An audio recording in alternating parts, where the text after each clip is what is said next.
Welcome to this Wednesday's 3 Good Minutes. Chestnut Hill is an elegant section of Philadelphia. Wide green lawns, hedges of hydrangea, and mature trees frame rambling stone mansions which are full of character. A friend whom I've known for 33 years lives in one of these atmospheric mansions. He is a retired professor and longtime science fiction and science nonfiction writer. Back in my 20s, I spent a lot of time with him reading his manuscripts, attending interesting parties with budding writers, and enjoying all the mentoring and storytelling. My husband and I always looked forward to events at his house, and we dreamed about what it would be like to live in one of those grand places. On one trip back east a few years ago now, we went to visit him. It had been over 18 years since we had last seen each other, and it was comforting in some ways to see that a few things still stay the same. He looked the same, only his hair was a bit whiter and sparser.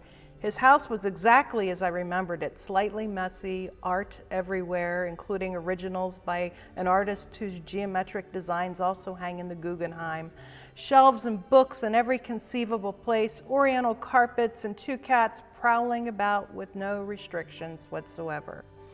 My husband and I sat in the living room on the same love seat where we had sat long ago and listened to our friend describe the plot of his latest book. During an afternoon thunderstorm, he kept us spellbound for 3 hours. Although his tale was wildly interesting, I began to see obvious holes in the book's plot as I listened, the same holes that are in a few of his other books' plots. Bolder and much more confident now that I'm nearing 60, I asked him a few gently probing questions, which he summarily dismissed. In his mind, the book's framework and structure were sound, and in his view, the plot was airtight, even though my husband and I later left scratching our heads. What professional reviews I've found of his work say the same thing. A few elements just don't add up.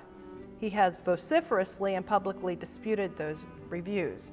As a minister, I'm fairly well acquainted with the way we humans tend to order our world in both religious and secular frameworks and structures. Frameworks and structures make us feel safe, and they lend coherence and meaning to life and thus have their place. Yet, just like my writer friend, sometimes we become so closed to other possibilities that we ignore critique and cannot see the broader truth. Jesus was masterful at breaking through old ways of thinking and being in the world. He opens his hearers and readers to the broader truths all around. He rattles cages and messes with rigid political and religious structures. Jesus did this not only with his life and death, but also through his parables, which effectively cause changes in our consciousness. You have probably heard how offensive, for example, the story of the prodigal son would have been to the Pharisees and the teachers of the law.